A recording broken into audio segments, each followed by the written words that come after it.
everyone, welcome back. எல்லாரும் எப்படி இருக்கீங்க? ஸோ இன்னைக்கு என்ன வீடியோ பார்க்க போறோம்னு பார்த்தீங்கன்னா ஒரு சூப்பரான இன்ஸ்டன்டான பிரெட் வடை ரெசிபி தான் பார்க்க போறோம். ரொம்ப பர்ஃபெக்டான ஈஸியான ஒரு ஸ்நாக் ரெசிபி. ஆக்சுவலாக இது ஏன் நான் செய்கிறேன்னு பார்த்தீங்கன்னா கிட்டு சமையல் அப்படின்ற சேனல்ல இருந்து எனக்கு அந்த சிஸ்டர் வந்து சேலஞ்ச் பண்ணியிருந்தாங்க பிரெட் ரெசிபி ஏதாவது செய்யணும் அப்படின்னு.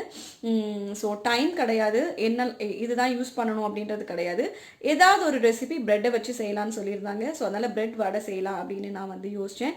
ஸோ கிட்டு சமையல் அந்த சேனல் வந்து நீங்கள் கண்டிப்பாக போய் விசிட் பண்ணுங்கள். அவங்க நிறைய ஈஸியான ஹோம்லி குக்கிங் வீடியோஸ் போடுவாங்க.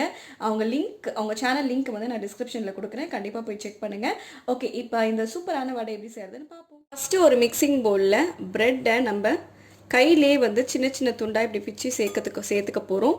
நான் ஒரு 5 ப்ரெட்டு கிட்ட யூஸ் பண்ணுறேன். ஸோ சின்ன ஸ்லைஸ் ப்ரெட்டு தான்.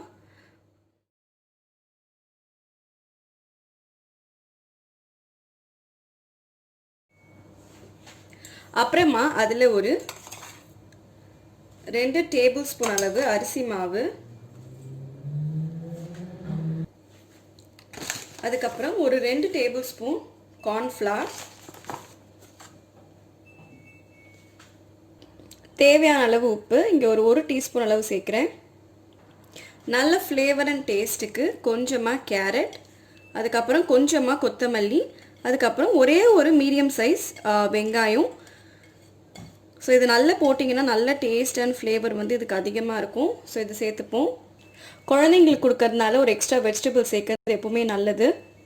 அதுக்கப்புறம் ஒரு 1/4 டீஸ்பூன் கரம் மசாலா, ஒரு 1/2 டீஸ்பூன் மிளகாய்த்தூள், உங்கள் காரத்துக்கு தேவையான அளவு பச்சை மிளகாய் வேணாலும் நீங்கள் சேர்த்துக்கலாம். இப்போ இது எல்லாத்தையும் நம்ம மிக்ஸ் பண்ணிக்க போகிறோம். ஸோ லைட்டாக வந்து ஸ்பூனில் ஒரு வாட்டி மிக்ஸ் பண்ணி விட்டுட்டு கொஞ்சம் கொஞ்சமாக தண்ணி சேர்த்து நல்ல ஒரு வடை பதத்துக்கு மாவு வந்து கொண்டு வாங்க. கொஞ்சம் கொஞ்சமாக தண்ணி ஊற்றுங்க, நிறைய ஊற்றுனீங்கன்னா ரொம்ப தண்ணி ஆகிடும். ஸோ ப்ரெட்டும் பார்த்திங்கன்னா நல்லா வந்து ஸ்மாஷ் ஆகிடும். பார்த்திங்கன்னா ஃபென்டாஸ்டிக்காக நம்மளோட வடை மாவு ரெடி ஆகிடுச்சு. கொஞ்சம் கொஞ்சமாக தண்ணி ஊற்றி பண்ணுங்கள். இப்போ நம்ம வடை செய்ய ஆரம்பிச்சிருவோம். ஆல்ரெடி பார்த்திங்கன்னா எண்ணெயை சூடு பண்ணி வச்சுருக்கேன். அதுக்கப்புறம் நம்ம ப்ரெட்டோட கலவையை ஒரு குட்டி பாலாக எடுத்து நம்ம மசால் வடை செய்கிற மாதிரி இப்படி கையில் வந்து தட்டி ஒன்று ஒன்றா சேர்த்துப்போம்.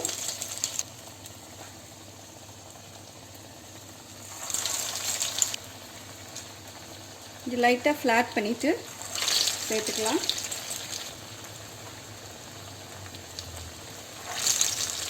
அவ்வளோதான். ஸோ இதே போல் நம்ம எல்லாத்தையுமே பொரிச்சுக்க போகிறோம். ஒரு பக்கம் நல்லா வேகட்டும், அதுக்கப்புறம் நம்ம இன்னொரு பக்கம் திருப்பி போட்டுடலாம். ஸோ கொஞ்ச நேரம் ஆயிடுச்சு, இப்போ இன்னொரு பக்கம் திருப்பிடலாம்.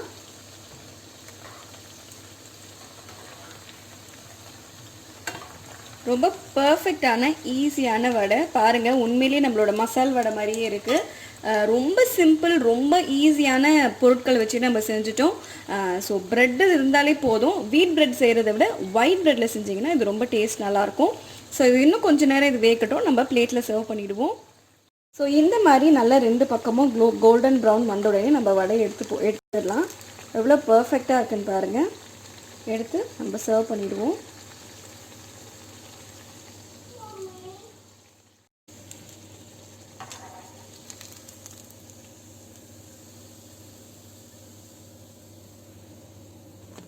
ரொம்ப பர்ஃபெக்டாக ரெடி ஆயிடுச்சு. இதே போல் எல்லாத்தையும் செஞ்சுப்போம்.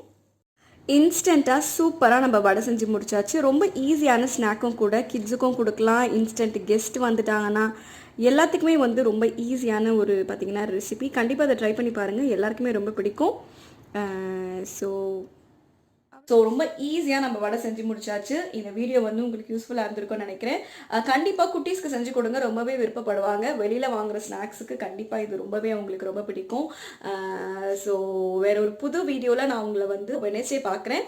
இது வரைக்கும் நம்ம சேனலுக்கு நீங்கள் சப்ஸ்கிரைப் பண்ணனா மறக்காமல் சப்ஸ்கிரைப் பண்ணிவிடுங்க. தேங்க்யூ ஸோ மச் ஃபார் வாட்சிங். Take care and by.